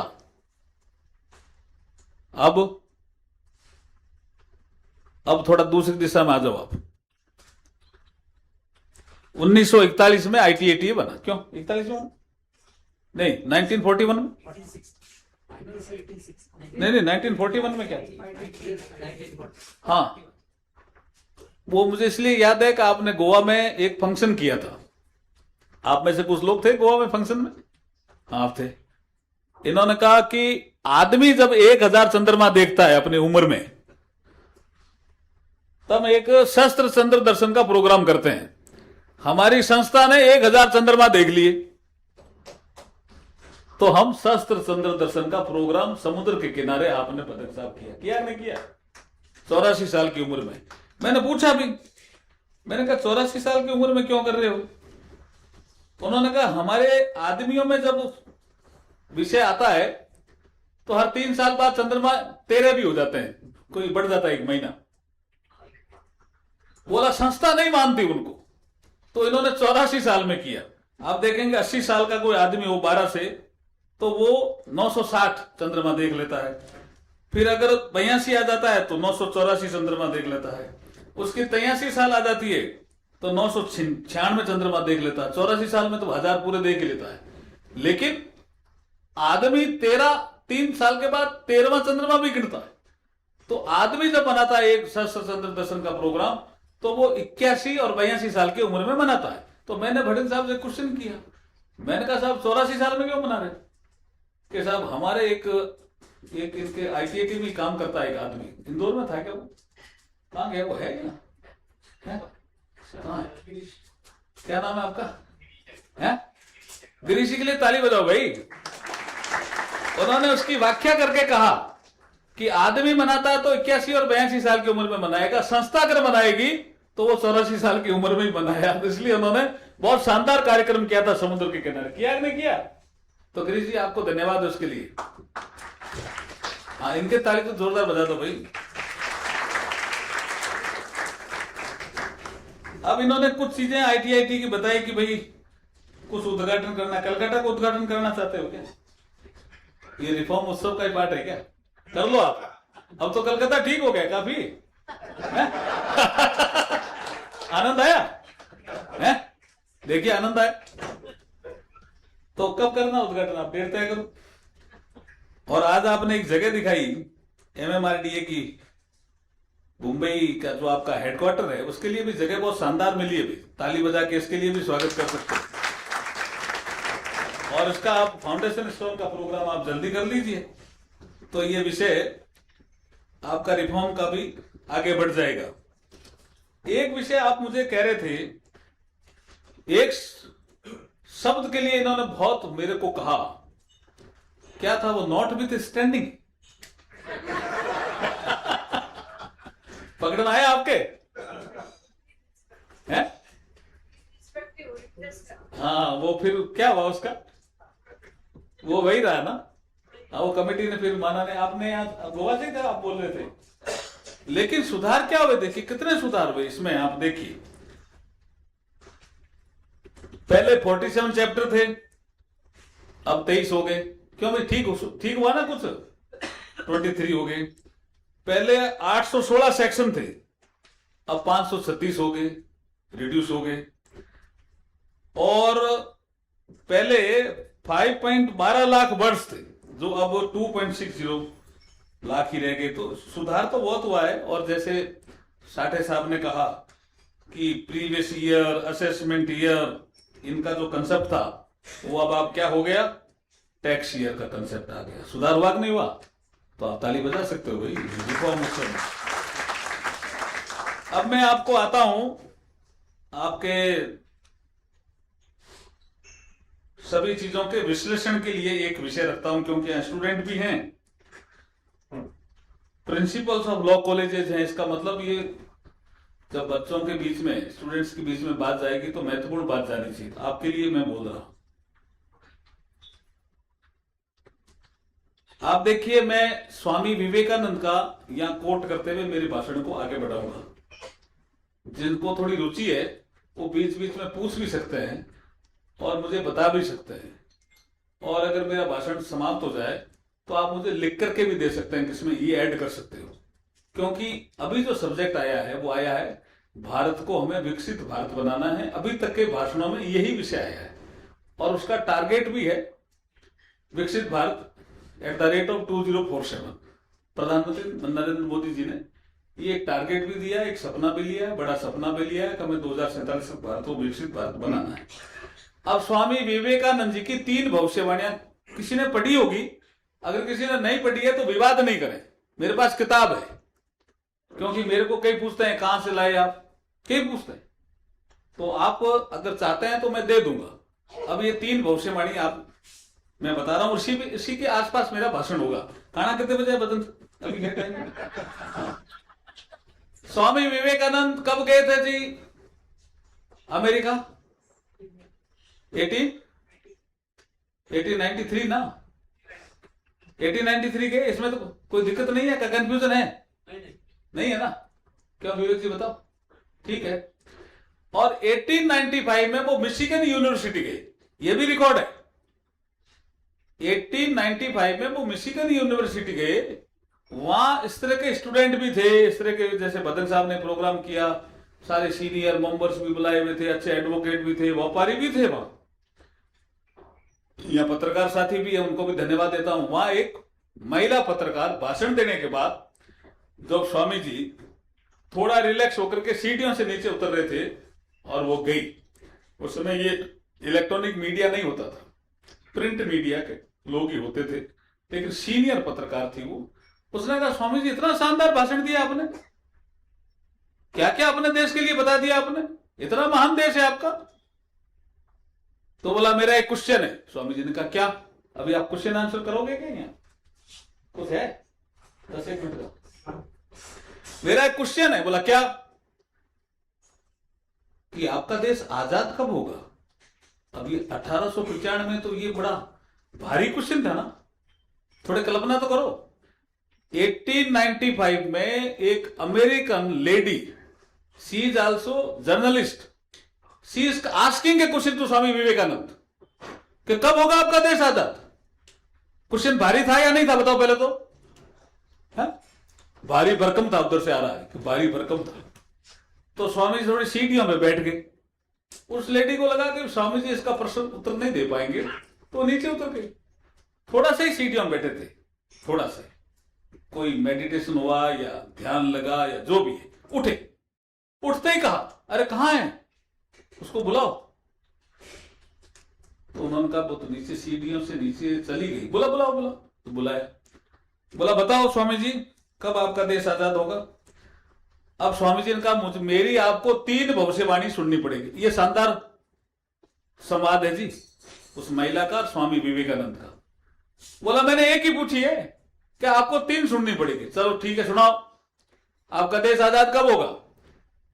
अब स्वामी जी की पहली भविष्यवाणी, विदिन 50 ईयर्स संसार में ऐसी परिस्थितियां बनेगी कि मेरा देश आजाद हो जाएगा। 1895 में 50 जोड़िए कितना हुआ? 1945। क्या बना 1945 में? सेकेंड वर्ल्ड वॉर समाप्त हुआ। ओके, जो हमारे पे शासन कर रहे थे सेकेंड वर्ल्ड वॉर में, चर्चिल युद्ध तो जीत गया, लेकिन जो 45 का चुनाव हुआ उसमें चुनाव हार गया। और एटली हमारे जो इंग्लैंड के प्रधानमंत्री बन गए वो हमारे पे शासन करने लगे। एटली वो लेबर पार्टी से थे। चर्चिल का घोषणा पत्र था कि मैं जीता तो भारत को जल्दी आजाद नहीं करूंगा। एटली का घोषणा पत्र था कि अगर मेरी पार्टी जीती और मैं प्राइम मिनिस्टर बना इंग्लैंड का तो मैं भारत को जल्दी आजाद कर दूंगा। तो परिस्थितियां ऐसी बन गई और भारत 48 में कहीं आजाद होना था, किसी ने कहा 49 में होगा, किसी ने कहा 50 होगा, धीरे धीरे कम होता होता 2 सितंबर 1946 को तो हमारे यहां अंतरिम गवर्नमेंट ही बन गई थी नेहरू जी की अध्यक्षता में, और 47 में आजाद हो गया। इसका मतलब स्वामी विवेकानंद की पहली भविष्यवाणी सही होगी क्या? अरे बोलो सही भाई, तो ताली नहीं बजा सकते स्वामी जी की। अब वो स्वामी जी कह रहे हैं दूसरी भविष्यवाणी सुनो। वो महिला कह रही नहीं मुझे टाइम नहीं है। बोला सुननी पड़ेगी। दूसरी भविष्यवाणी और ही शानदार। बोला 1917 में रशिया में क्रांति होगी। महिला ने कहा स्वामी जी मुझे समझ में नहीं आया, आपकी पहली भविष्यवाणी का भी पता नहीं क्या होगा 50 साल बाद, मैं नहीं जानती, लेकिन रशिया तो एग्रीकल्चर कंट्री है स्वामी जी। अगर क्रांति भी कहीं होगी तो जर्मनी में होगी, वहां लेबर अनरेस्ट चल रहा है। तो उन्होंने फिर समझाया स्वामी जी ने कि 1816 में कार्ल मार्क्स जन्म है, आप भी नेट पे देख चेक कर लेना। 1816 में कार्ल मार्क्स का जन्म हुआ, उनके ठीक 100 साल बाद रशिया में क्रांति होगी। और फिर सुनिए तो उसने कहा क्या कि उसके ठीक 100 साल बाद जो विचार रशियन रिवॉल्यूशन से उपजेगा वो धीरे धीरे कम होता जाएगा 100 साल के बाद। 1816 कार्ल मार्क्स का जन्म, 1917 रशिया में क्रांति, और 2017 आते आते जो कार्ल मार्क्स से विचार उपजा था वो मंद पड़ा कि नहीं पड़ा? बताओ, कमजोर हुआ कि नहीं हुआ? बताओ भाई, है? तो दूसरी भविष्यवाणी भी सही हो गई, मोटा मोटी तो मानते हो, तो ताली बजा सकते हो। अब तीसरी भविष्यवाणी सुनो। उसने कहा मुझे एक ही सुननी थी, आपने तीसरी और सुनो। तो क्या? अब यहां स्वामी जी बोलते हैं 21वीं सदी भारत की होगी। पहली बार किसी आदमी ने बोला। ये 1895 में बोलते हैं जी, ध्यान रखना। 21वीं सदी भारत की होगी। तो वो महिला कहती, क्या स्वामी जी बात कर रहे हो, हम 19वीं सदी में बात कर रहे हैं, पूरी 20वीं सदी खा गए और कह रहे हो 21वीं सदी भारत की होगी। अब यहां जो सदी तय करने वाले लोग हैं वो तय क्या करते हैं कि कॉन्टिनेंट तय करते हैं और उस कॉन्टिनेंट से कोई कंट्री लीड करता है। जैसे मैं समझाऊं आपको, ये विषय मेरा, मैं समझाने के लिए कह रहा हूं, स्वामी जी ने नहीं बोला, स्वामी जी ने इतना ही कहा 21वीं सदी भारत की होगी। अगर आप 19वीं सदी की बात करो, 19वीं की, तो यूरोप की थी, यूरोप कॉन्टिनेंट है और उसमें लीड किया इंग्लैंड ने। कोई दिक्कत है इसमें? नहीं है ना। और 20वीं सदी शिफ्ट हो गई कॉन्टिनेंट नॉर्थ अमेरिका और उसको लीड किया यूनाइटेड स्टेट ऑफ अमेरिका। और अब की 21वीं सदी एशिया की होने वाली है। हम नहीं कह रहे हैं, ये सदी तय करने वाले लोग कह रहे हैं, ये हम तय नहीं करते हैं जी, कुछ और लोग तय करते हैं सदी। तो सदी तय करने वाले लोग कह रहे हैं कि 21वीं सदी एशिया की होगी। एशिया इज ए कॉन्टिनेंट और उसमें 4 देश कंपटीशन में है। कौन कौन से हैं भाई साहब, बताइए? हैं? चाइना है, जापान, बिल्कुल ठीक है। अब इनको तो इनाम देना पड़ेगा, संचालन भी बढ़िया कर रहे हैं, इनाम तो ताली बजा सकते हो भाई। चाइना, जापान, इंडिया है, हाँ रशिया कौन बोला? हाँ खड़े हो जाओ ना, डरो मत डरो मत डरो मत यार। क्या नाम है? यार ये ज्ञानी आदमी भी क्या है, नहीं खड़े रहो, अच्छे जा। क्या है, रूस जो है वो 85% एशिया में है और 15% यूरोप में है। तो इतिहासकार उसको यूरेशिया बोलते हैं। तो आगे से तुम यूरेश, जब मैं ऐसा टॉपिक आवे ना तो यूरेशिया बोलना, तो एकदम ठीक आ गया। 4 देश कंपटीशन में, कौन कौन से? चाइना, इंडिया, जापान और यूरेशिया। और अगर सदी एशिया की हो और भारत उसका नेतृत्व करे तो कैसा मजा आवे आपको, बताओ सब बता भाई संजीत झा, कैसा आनंद आएगा आपको? है बहुत ज्यादा आनंद आएगा। इसको ताली बजा सकते हो, बैठ जाते हो। अब ये मेरे से पूछ सकता है, ये क्वेश्चन भटन साहब के लिए है था, लेकिन इन्होंने पूछ लिया कि हम 2026 में बात कर रहे हैं, रिफॉर्म उत्सव में जो ITAT ने ऑर्गेनाइज किया है।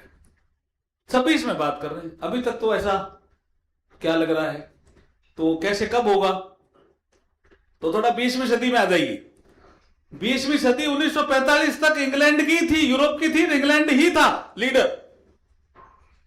लेकिन जब सुभाष चंद्र बोस जर्मनी में गए, हिटलर से मिले, उसके बाद जापान की सहायता से, जापान टेक्नोलॉजी मुझ समय भी आगे था, अभी भी आगे है, तो उसके माध्यम से जैसे ही सिंगापुर आए, जैसे ही अंडमान निकोबार द्वीप समूह आए, तो जो ये मित्र देश थे उन्होंने कहा हम युद्ध हार सकते हैं। तो उन्होंने रिक्वेस्ट की अमेरिका से कि आपके पास एटम बम आ गए क्या? आ गए। तो बोला आपको छोड़ना पड़ेगा, नहीं तो वो जीत जाएंगे युद्ध और हम हार जाएंगे। तो अमेरिका ने नागासाकी और हिरोशिमा में एटम बम छोड़े थे, ध्यान आ रहा है ना? और उसके बाद जब 46 में 47 में सदी तय करने के लिए लोग बैठे, तो उन्होंने कहा ये सदी यूरोप की नहीं है, सदी शिफ्ट हो गई है, ये नॉर्थ अमेरिका की सदी है और अमेरिका इसको लीड करेगा। तो हम कब कहाँ बैठे हैं अभी? 2026 में। और जब 2046-47 आएगा तब तक भारत नेतृत्व करने लग जाएगा एशिया में। सदी एशिया की होने वाली है, सदी एशिया की होने वाली है जी। हम नहीं कह रहे जी, मैं फिर कह रहा हूं जी आपको, ये 10 से 1 साल तक लोगों ने कहा जॉइंटली होगी ये सदी, एशिया एंड अफ्रीका। तो फिर लोग बैठे बोला जॉइंटली होती ही नहीं है, किसी एक कॉन्टिनेंट को तय करो। तो 54 कंट्री हैं अफ्रीका के, सबका अध्ययन हुआ, उन्होंने कहा नहीं एशिया की तरफ जा रही है। जब पिक्स का संकट आया, अमेरिकन संकट, बैंक डूबे,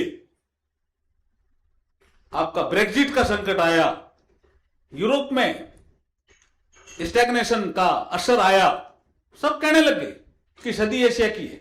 जब सदी एशिया की है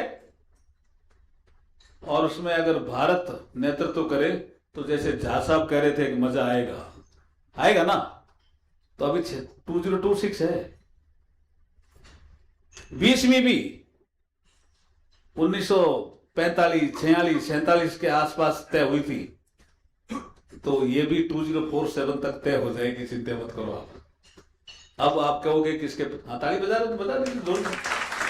अब इस सदी के पैरामीटर क्या है, इसमें आप अपना पार्टिसिपेट कर सकते हो। पहला पैरामीटर कि जो देश नेतृत्व करने की क्षमता रखता है उसमें democratic setup of the society है या नहीं है। हमारे तो खून में ऐसा, हम तो अगर फिल्म देखने भी जाएंगे ना, घर में 5 सदस्य हैं तो बोला वोटिंग करा लो कौन कौन जाएगा कौन कौन नहीं जाएगा। कई बार मैं तो करता था, आप करते हो नहीं करते हो? हमारे तो खून में है डेमोक्रेसी। अगर 100 में से नंबर देने पड़ेंगे democratic setup of the society में, तो चाइना को कितने नंबर मिलेंगे भाई साहब? 0। और भारत को तो 100 में से 100 मिल जाएंगे। इस तरह का democratic setup of the society है। तो इसमें हम आगे हैं। ये जो कंपटीशन में 4 देश है ना, उसमें हम आगे हैं। Democratic setup of the society में हम आगे हैं। अब दूसरा, द साइज ऑफ इकोनॉमी, ये भी पैरामीटर है। अभी अमेरिका 1 नंबर, चाइना 2 नंबर, 4 और 3 का झगड़ा चल रहा है। हम जल्दी 3 में पहुंच जाएंगे। अभी ये छोटा मोटा एक तनाव हुआ है, उसके कारण कुछ आंकड़ों में ऐसा आया, लेकिन हम पहुंच जाएंगे। और जिस तरह से ये रिफॉर्म उत्सव ITAT ने किया है, और जिस तरह से आनंद आपके चेहरों पे मैं देख रहा हूं कि बहुत जल्दी ही भारत चाइना को भी क्रॉस करके इकोनॉमिक साइज बढ़ाने वाला है। 5-7 सालों में बढ़ा लेगा। आप बोला ऐसा कैसे? अभी कुछ डेटा आए हैं। एक डेटा है कि चाइना की जनसंख्या 140 करोड़ है या भारत की 140 करोड़ है।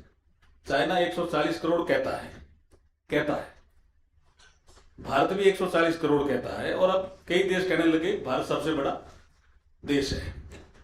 लेकिन एक संकट जो चाइना ने 10 साल से झेल रहा है वो है रियल एस्टेट का। अब आप बताइए, बॉम्बे में मकान बनेगा, अगर किसी ने 100 मकान बनाए, 200 बनाए, 500 बनाए, अलग अलग जगह बनाए, बिकते नहीं है क्या? बिकते हैं। चाइना में जहां मकान बने बिके ही नहीं। अरे भाई, जिस देश के लोग ही तो मकान लेंगे। यूरोप के आकर के तो चाइना मकान लेने से रहे, तो चाइना मकान तोड़ रहा है। वैसा ध्यान रखना। बबल बस्टिंग नाम करके दिया है नाम है रियल एस्टेट में। बहुत लोग कह रहे हैं, कई लोग तो कह रहे हैं कि उनकी 1 चाइल्ड पॉलिसी फेल हो गई, 2 चाइल्ड पॉलिसी भी सक्सेस नहीं रही, 3 चाइल्ड पॉलिसी तक ले आए वो। अब इतना चेंज किया है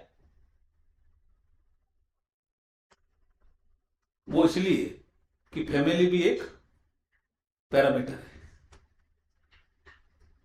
हमारे देश ने कोविड के समय यह सिद्ध किया कि अगर फैमिली की ताकत संसार में किसी देश के पास है तो वो भारत के परिवारों के साथ फैमिली की ताकत खड़ी है।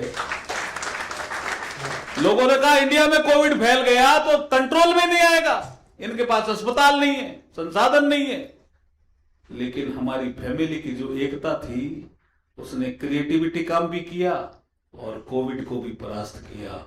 और दुनिया ने माना कि फैमिली यूनिट अगर किसी की मजबूत है तो वो भारत की। आप महसूस नहीं करते क्या? है? करते हो कि नहीं? तो फैमिली के लिए तो ताली बजा सकते हो ना। Democratic setup of society, size of economy, the power of family. अब आगे आ जाइए कि जो देश नेतृत्व करेगा उसके नागरिकों में परोपकार की भावना है कि नहीं, जिसको अंग्रेजी में बोलते हैं फिलैंथ्रोपिक सोसाइटी है कि नहीं है। इसने भी कोविड में सिद्ध किया कि लोगों की दुकानें बंद थी, फैक्ट्रियां बंद थी, लेकिन जब मजदूर चले और पता चला नंगे पांव भी चल गए कुछ मजदूर, तो बड़े बड़े उद्योगपति सड़कों पे थे चप्पल लेकर के कि भाई साहब आप नंगे पांव चल दिए, चप्पल हमारी पहन लीजिए, मैं चप्पल लेके खड़ा हूं। ये भारत की परस्पर सहयोग करने की ताकत है, किसी देश में नहीं है जी ऐसी, किसी देश में नहीं है। और भारत ने तब सिद्ध किया है, भूकंप आया नेपाल में सबसे पहले पहुंचा, कहीं पानी का संकट है तो सबसे पहले पहुंचा। हमारे यहाँ परोपकार की भावना सोसाइटी में भी है और हमारी सरकार ने भी अभी अपनाने की कोशिश की है। काफी जगह ये सिद्ध हुआ है कि अगर यमन में संकट आ गया तो बड़े बड़े लोगों ने, डेवलप्ड देशों ने कहा कि मोदी जी जहाज आपका आ रहा है, कोई शायद 4 घंटे का आपने करा दिया है युद्ध विराम, हमारे नागरिक भी इस जहाज में ले लोगे क्या? ये ताकत नहीं है क्या? सैटेलाइट जब छोटे 106 एक साथ, तो डेवलप्ड देशों ने कहना शुरू कर दिया मोदी जी आप सैटेलाइट हमारा भी छोड़ दोगे क्या? ये स्पेस की ताकत है, मिलिट्री की ताकत है। स्पेस, मिलिट्री, लीडरशिप, ये ऐसे करके 10-12 पैरामीटर है जी, और तेजी से हम उस दिशा में बढ़ रहे हैं। कहीं भी कमजोरी महसूस नहीं, आपको लगता नहीं है कि 10-12 साल जो भारतीय पासपोर्ट की ताकत थी, आप अगर इंडियन पासपोर्ट के सारे ट्रेवल करते हो तो आपको फर्क नहीं नजर लगता? अमेरिका में लगता है, मुझे तो लगा।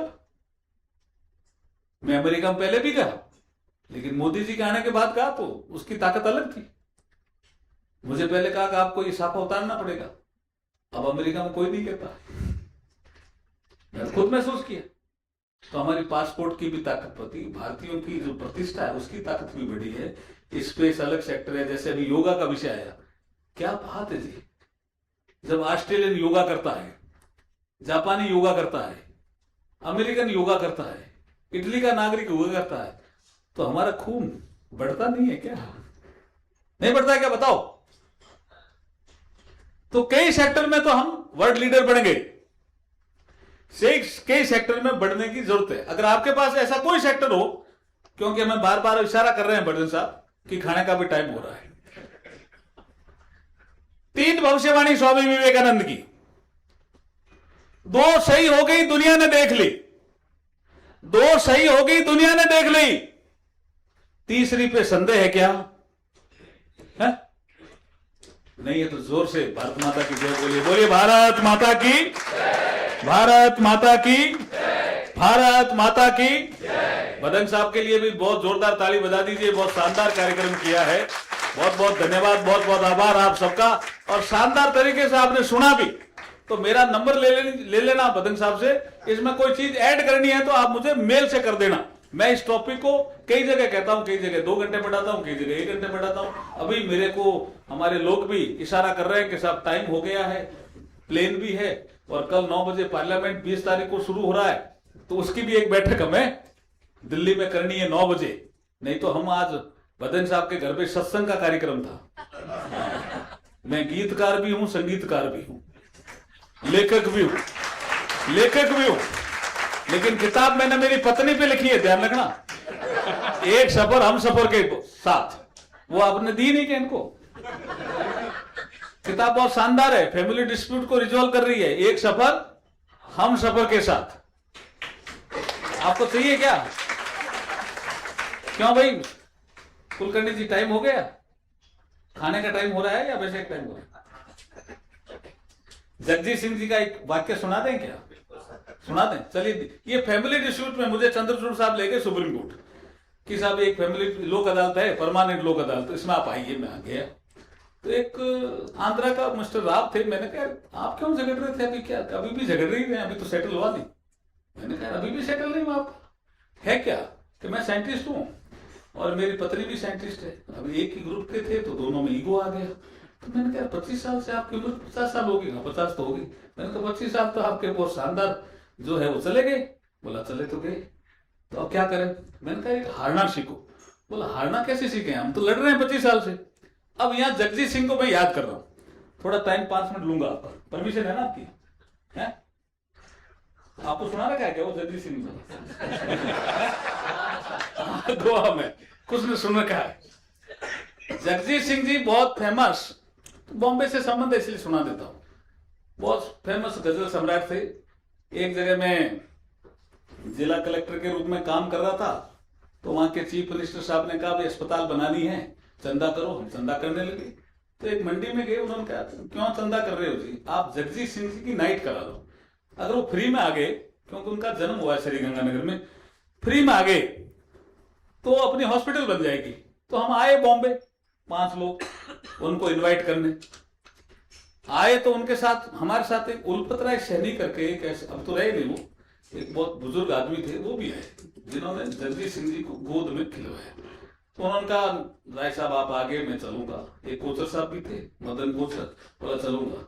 मदन कोचर तो वो अपने ममता कोचर के फादर, जानते हो ना, ममता कोचर रिटायर होगी, है ना, क्या बन गई वो?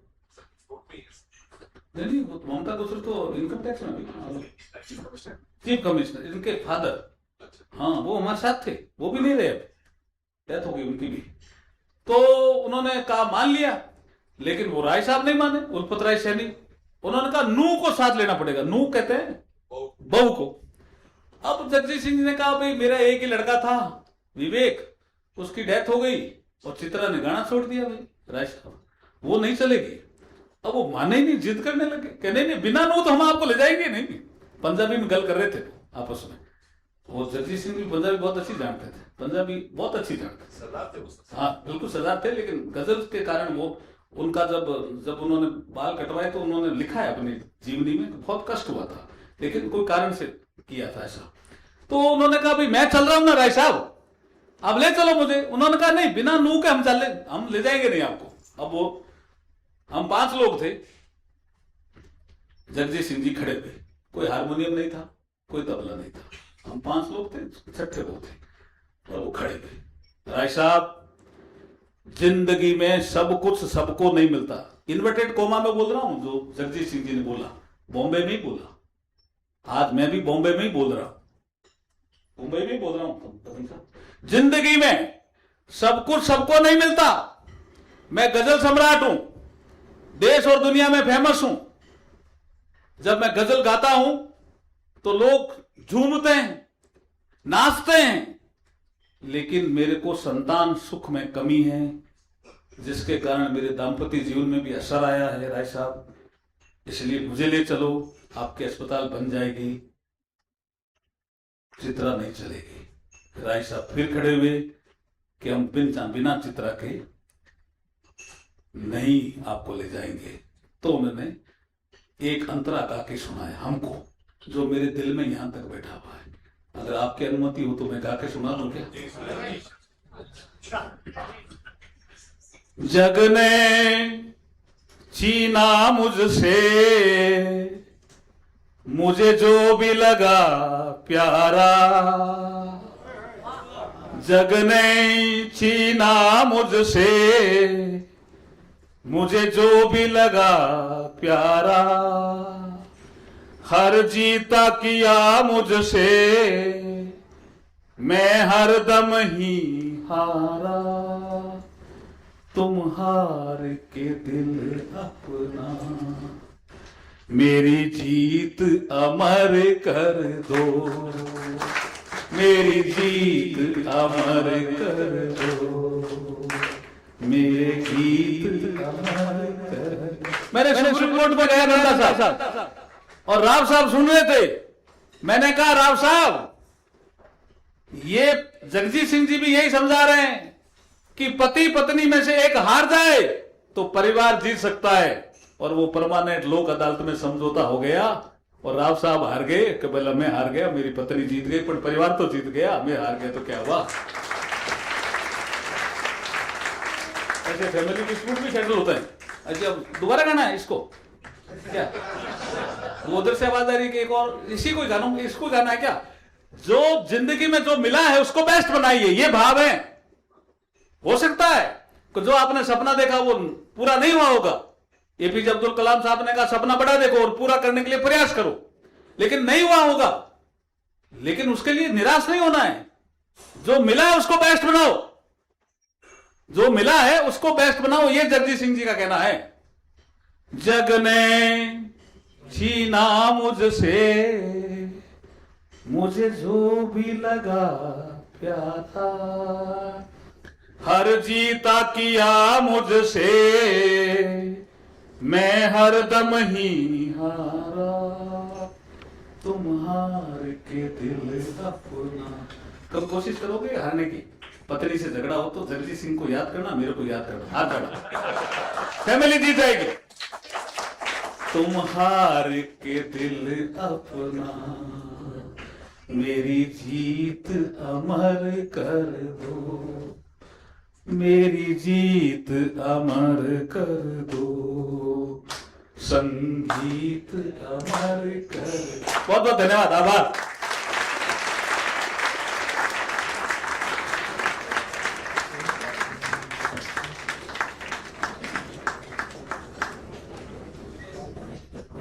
Sir, your wits and the way you have spoken, we're all mesmerized here. We have nothing else to say. Thank you so much, sir. Thank you so much.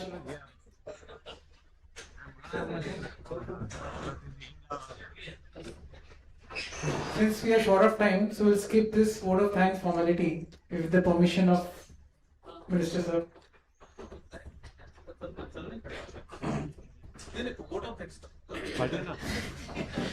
I'll request Honorable Vice President to give a very brief vote of thanks.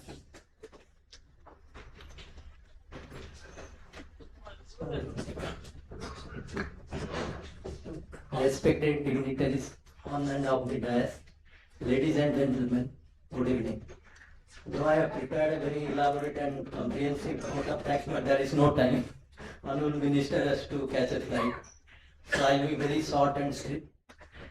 So, thank you so much, sir, for spending time with us and captivating us with your inspiring and motivating speech. Thank you, Alok Kumar. Thank you, Advocate General Mr. Viksit, and thank you everyone for coming and making the event very successful. And Janak bhai is standing there. I must, last but not the least, thank you and your team for cooperating.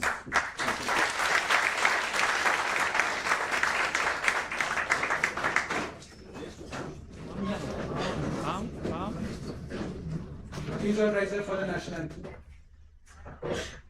जनगण मन अधिनायक जय हे भारत भाग्य विधाता। पंजाब सिंध गुजरात मराठा द्राविड उत्कल बंगा। विंध्य हिमाचल यमुना गंगा उच्चल जलधि तरंगा।